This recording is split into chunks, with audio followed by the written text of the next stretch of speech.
Shalom. Renungan Harian Minggu 17 April 2022 dengan judul Tangan Tuhan dalam Sejarah. Tetapi kemudian Yoahas memohon belas kasihan Tuhan, dan Tuhan mendengarkan dia, sebab ia telah melihat bagaimana beratnya orang Israel ditindas oleh Raja Aram. 2 Raja-Raja pasal 13 ayat yang keempat. Dengan bahan bacaan 2 Raja-Raja pasal 13 sampai pasalnya yang ke-15. Dalam sejarah Alkitab Perjanjian Lama, kita menemukan begitu banyak catatan mengenai bangsa umat pilihan Allah, yaitu Israel dan Yehuda. Catatan-catatan tersebut mendeskripsikan kondisi mereka yang seperti roller coaster, yang naik dan turun begitu cepat. Ada banyak catatan kegagalan dan kehancuran yang begitu mengerikan, namun juga ada catatan keberhasilan yang hebat.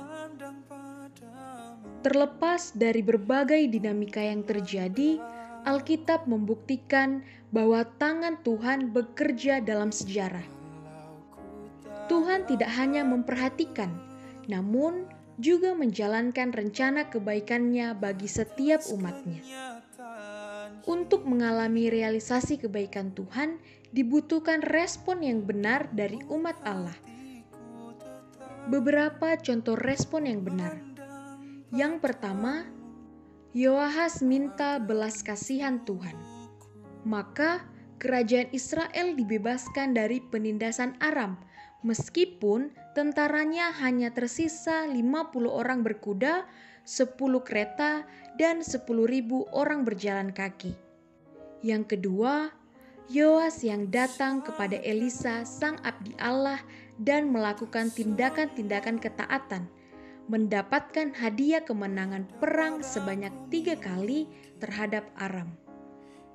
Dan yang ketiga, Amazia yang hidup benar di hadapan Tuhan, dikokohkan kuasanya atas kerajaan Yehuda.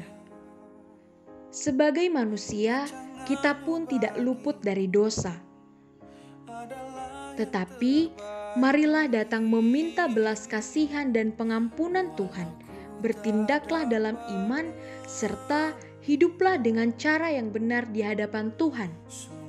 Sebagai hasilnya, tangan Tuhan yang tak terlihat namun nyata akan mengokohkan kita. Anak-anakku, hal-hal ini kutuliskan kepada kamu, supaya kamu jangan berbuat dosa. Namun jika seorang berbuat dosa, kita mempunyai seorang pengantara pada Bapa, yaitu Yesus Kristus yang adil. 1 Yohanes pasal 2 ayat yang pertama. Bahan refleksi untuk kita. Maukah Anda mengevaluasi hidup Anda sembari meminta Tuhan untuk menyingkapkan hal-hal kotor yang tersembunyi? Maukah Anda melangkah dengan iman dan menerima anugerah Tuhan? Power statement.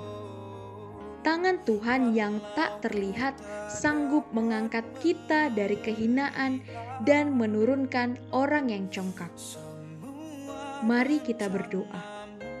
Tuhan, inilah aku apa adanya.